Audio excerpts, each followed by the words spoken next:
So hello everyone, नमस्कार। सभी का स्वागत है सभी का स्टडी प्रीचर्स पर। उम्मीद करता हूँ सभी बहुत अच्छे होंगे। आपकी कॉम्पिटिटिव एग्ज़ाम्स की तैयारियाँ बहुत अच्छे से चल रही होंगी। वैसे तो यार अभी देश में जो हालात चल रहे हैं आप सभी को पता है।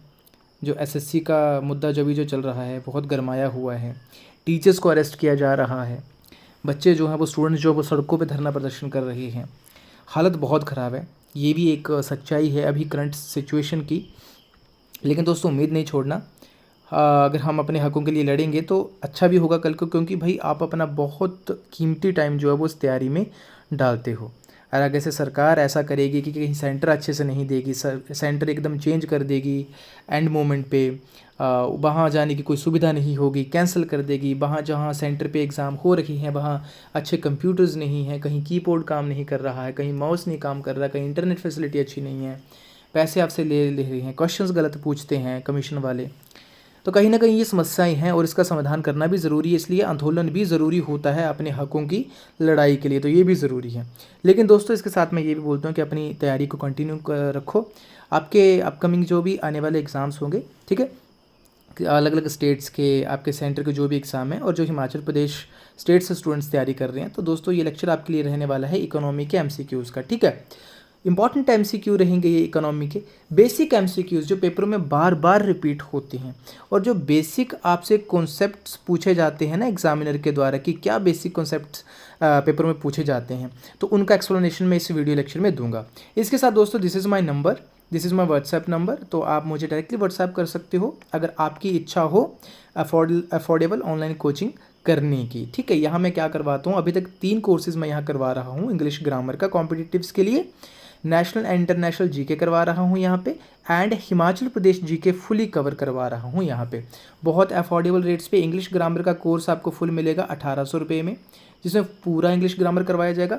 नेशनल इंटरनेशनल जीके जो आपका मिलेगा 3500 रुपीज़ में फुल है ये। और एच पी जी की भी आपका 1800 रुपीज़ में फुल आपको मिलेगा यहाँ पे, ठीक है। और अगर आप लोग तीनों के तीनों कोर्सेज परचेज करते हो तो यहाँ पे ये आपको सारे के सारे 5K में अवेलेबल हो जाएंगे, ठीक है। आपको लगभग 2100 रुपये का इसमें डिस्काउंट मिल जाएगा, ठीक है। और बहुत अच्छे तरीके से आप ऑनलाइन तैयारी कर सकते हो, ठीक है दोस्तों। चलिए भाई आगे बढ़ते हैं लेक्चर में। What is meant by opportunity cost in economics, यानी कि अवसर लागत से अर्थशास्त्र में क्या तात्पर्य है। Cost of production, cost incurred on labour, value of next best alternative for जीनियर total monetary policy. पहले समझते हैं कि ये अपॉर्चुनिटी कॉस्ट होती क्या है।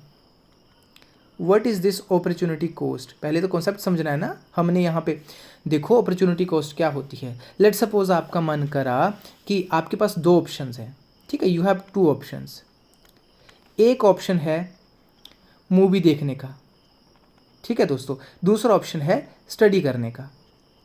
तो वो जो 3 घंटे की मूवी थी, तो आपने क्या करा, आपने डिसाइड ये करा कि ये ना करके मैं ये करूँगा कि 3 घंटे स्टडी को दूंगा।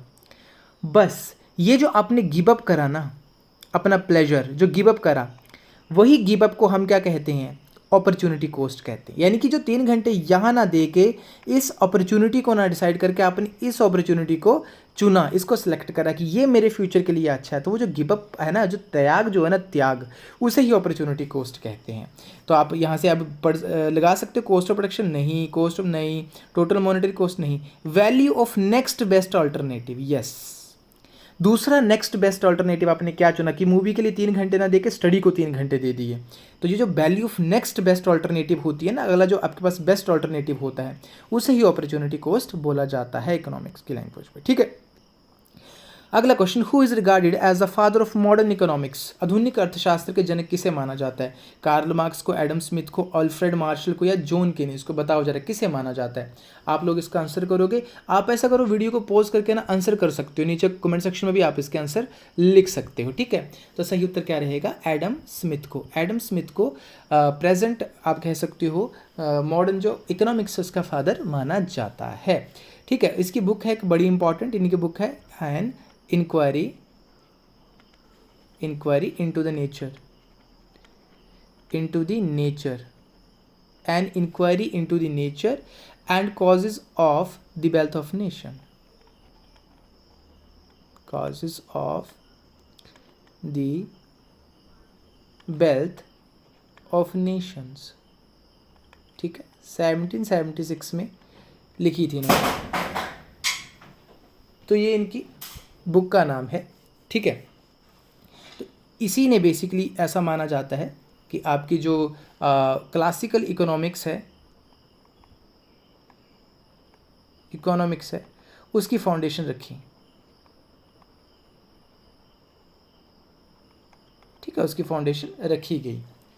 तो ये आपको ध्यान में रखना है। Next question is inflation reduces purchasing power of, मुद्रास्फीति किसकी क्रय शक्ति को कम कर देती है, ठीक है। इन्फ्लेशन का मतलब आपको पता है, जब आपकी क्या हो जाता है, महंगाई बढ़ जाती है, जो महंगाई जब बढ़ जाती है, ठीक है, तो वो किसकी जो क्रय शक्ति उसको कम कर देती है, प्रोड्यूसर, गवर्नमेंट, कंज्यूमर या एक्सपोर्टर्स। बड़ा इजी क्वेश्चन था, कंज्यूमर्स की। प्रोड्यूसर्स की नहीं करेगी, क्योंकि प्रोड्यूसर्स को देखो रॉ मटेरियल खरीदना है, ठीक है, लेकिन उनके पास ऑलरेडी उतना आप कह सकते हो कि कैपिटल होता है, पूंजी होती है कि वो खरीद सकते हैं, ठीक है दोस्तों। लेकिन कंज्यूमर्स का क्या है कि हमारी जो पे है, हमारी जो मनी है हमारे पास, वो तो कांस्टेंट है, वो तो उतना ही है। तो उस लिमिटेड सैलरी में हम कितनी चीज़ें खरीद पाते हैं, तो वो हमारा जो आप कह सकते हो टेंडेंसी जो वो कम हो जाती है, ठीक है, कम हो जाती है। यानी कि अब हम महंगाई बढ़ेगी, चीज़ों के रेट बढ़ेंगे, प्राइसेस बढ़ेंगे, तो हम कम चीज़ें खरीद पाएंगे, तो हमारी परचेजिंग पावर जो है वो कम होगी महंगाई से, इन्फ्लेशन से, ठीक है दोस्तों। अगला, in a capitalist economy the price is determined by, पूंजीवादी अर्थव्यवस्था में मूल्य किसके द्वारा निर्धारित होता है।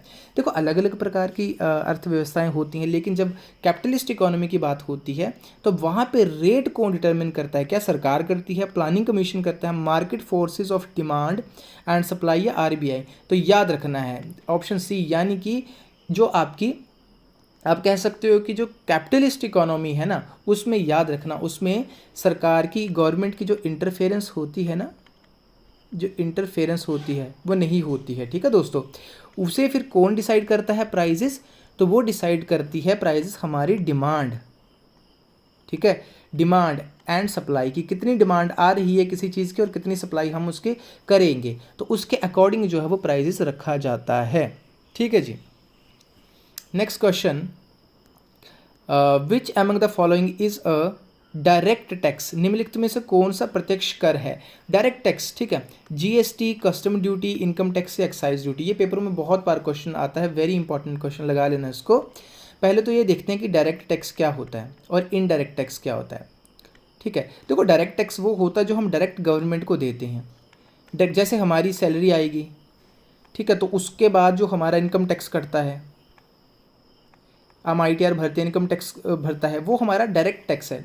इनकम टैक्स दूसरी, इनडायरेक्ट टैक्स क्या हुआ कि हम कहीं दुकानदार के पास गए, उससे कुछ खरीदा हमने, तो उसने जो हमसे GST लिया ना, मैंने GST पे किया, लेट्स सपोज 18% पे कर दिया GST, फिर वो उसके थ्रू जो है वो गवर्नमेंट के पास जाएगा। तो वो जो एक बीच में इंटरमीडिएटरी आ रहा है ना, यानी कि वो दुकानदार जो ले रहा है, ठीक है, वो इसके थ्रू होके जाएगा। तो जब बीच में एक इंटरमीडिएटरी आ जाता है तो उसे इनडायरेक्ट टैक्स बोला जाता है। ये बेसिक डिफरेंस होता है। ओके, तो आप आई होप समझ आ गया होगा। इन्होंने तो डायरेक्ट टैक्स पूछा इसने, तो इनकम टैक्स जो हम भरते हैं वो हमारा डायरेक्ट टैक्स जो है वो आता है, याद रख लेना इस बात को, ठीक है।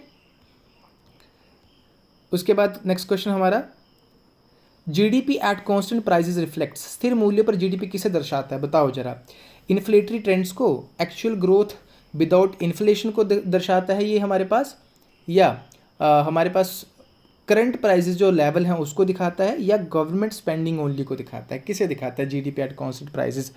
तो एक बात याद रखना, जीडीपी कांस्टेंट प्राइसेस पे दिखाता है हमेशा जो हमारा एक्चुअल प्रोडक्शन होता है बिना इन्फ्लेशन के, यानी कि जब हम इन्फ्लेशन को इंक्लूड ना करके जब हम एक्चुअल प्रोडक्शन को दिखाते हैं, जो एक्चुअल प्रोडक्शन होता है वो हमारा जीडीपी होता है एट कांस्टेंट प्राइसेस पे।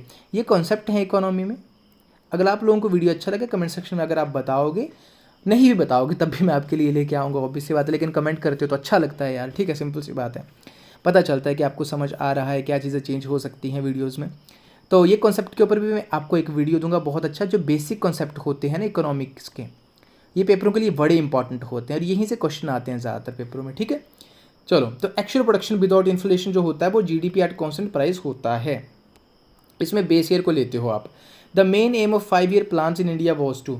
अब बताओ, जब इंडिया में 5 ईयर प्लान्स हमें पता आई थी तो क्यों आए थे पंचवर्षीय योजनाएं, क्या उद्देश्य था? मिलिट्री पावर को इंक्रीज करना? नहीं भाई, ऐसा कुछ नहीं था। Improve foreign trades? नहीं, तब तो हमने स्टार्ट करी थी, हम आज़ाद हुए थे, हमने स्टार्ट करी थी। तो जब भी कोई नई चीज़ शुरू होती है तो क्या बेसिक होता है? बेसिक तब दिमाग में कुछ चीज़ें होती हैं क्या सरकार की तरफ से, कि पॉवर्टी को रिड्यूस किया जाए, गरीबी को भाई घटाया जाए, ठीक है, एम्प्लॉयमेंट को जनरेट किया जाए, एम्प्लॉयमेंट को जनरेट किया जाए, ठीक है।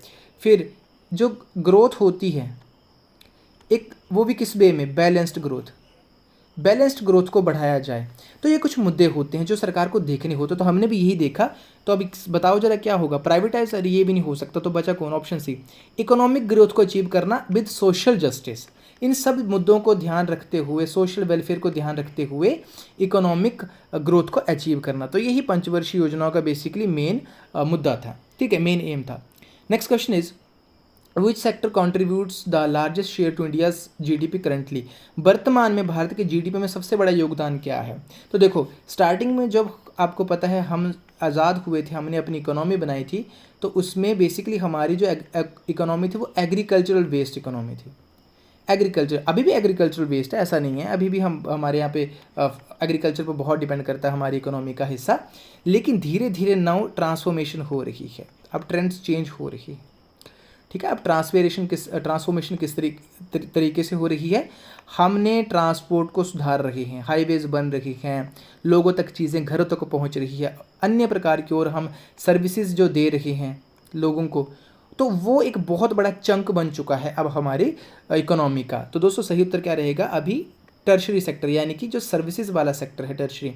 तो देखो एक बात ये भी पता चली, पेपरों में यहाँ भी क्वेश्चन आते हैं कि एग्रीकल्चर कौन से सेक्टर में आता है, तो प्राइमरी सेक्टर में, इंडस्ट्री सेकेंडरी सेक्टर में, ठीक है, ऐसे क्वेश्चंस भी आते हैं। इसके ऊपर भी एक डेडिकेटेड वीडियो जो है वो मैं आपको दूंगा पक्का, ओके। चलो नेक्स्ट क्वेश्चन हमारा second last question, bank rate is the rate at which, bank दर क्या है? तो RBI lends money to public, okay, यानी जिस रेट पर, जिस इंटरेस्ट रेट पर आरबीआई जो है वो पब्लिक को पैसा देता है। तो आरबीआई डायरेक्टली आपको पता है क्या पब्लिक को पैसा देता है? ऐसा कुछ होता है क्या? नहीं, इस तरीके से नहीं होता। RBI lends money to commercial banks, हाँ ये हो सकता है। Commercial banks lend to RBI, नहीं ऐसा नहीं है। गवर्नमेंट बोरोज फ्रॉम सिटीजन्स, नहीं ऐसा नहीं है। देखो कमर्शियल, यहाँ पे दो चीज़ें होती हैं। आपको पता है सबसे बड़ा बैंक कौन है? एक सेंट्रलाइज्ड बैंक जो हमारे देश का, वो है RBI, reserve bank of India, ठीक है, मुंबई में। अब ये क्या करता है, जिस इंटरेस्ट रेट पे, ध्यान से सुनना, जिस इंटरेस्ट रेट पे, जिस ब्याज दर पे बाकी के जो कमर्शियल बैंक्स हैं उनको जो ये पैसा देता है, कमर्शियल बैंक्स को जो पैसा देता है, उस इंटरेस्ट रेट को क्या बोलते हैं? हम उसे बोलते हैं बैंक रेट। क्या बोलते हैं? Bank rate. ये भी याद रखना कि आरबीआई इन बैंकों से पैसा लेता भी है ज़रूरत पड़ने पर, ये भी ध्यान रखना, तो ठीक है। लेकिन हम अभी जो पूछा है कि बैंक रेट क्या है, तो बैंक रेट क्या बोलोगे? जिस इंटरेस्ट रेट पर आरबीआई कमर्शियल बैंक्स को पैसा देता है। तो क्या उत्तर सही रहेगा? Option B will be the right option, कि जिस दर पर वो उनको पैसा देता है, ठीक है। Last question of the day, what does fiscal deficit mean? Sorry, fiscal deficit का अर्थ क्या होता है? राजकोषीय घाटा क्या है? डेफिसिट का मीनिंग इकोनॉमी में याद रखना हमेशा क्या होता है? किसी चीज़ में कमी, किसी चीज़ में घाटा, ठीक है। तो फिस्कल डेफिसिट क्या होता है? Total expenditure is equal total receipt, नहीं, अगर इतना है तो फिर घाटा कहाँ पे आया? फिर तो इक्वल होगी ना बात, ये तो एक पैरेलल हो गया काम, इक्वल तो घाटा कहाँ आया? तो ऑप्शन गलत। रेवेन्यू रिसीट जब बढ़ जाती है रेवेन्यू एक्सपेंडिचर से, नहीं भाई, जब आपके पास ज़्यादा आ रहा है, आपका एक्सपेंडिचर कम हो गया, तो घाटा थोड़ी होगा, फिर आपके पास कमी कहाँ हो? ये भी गलत हो गया।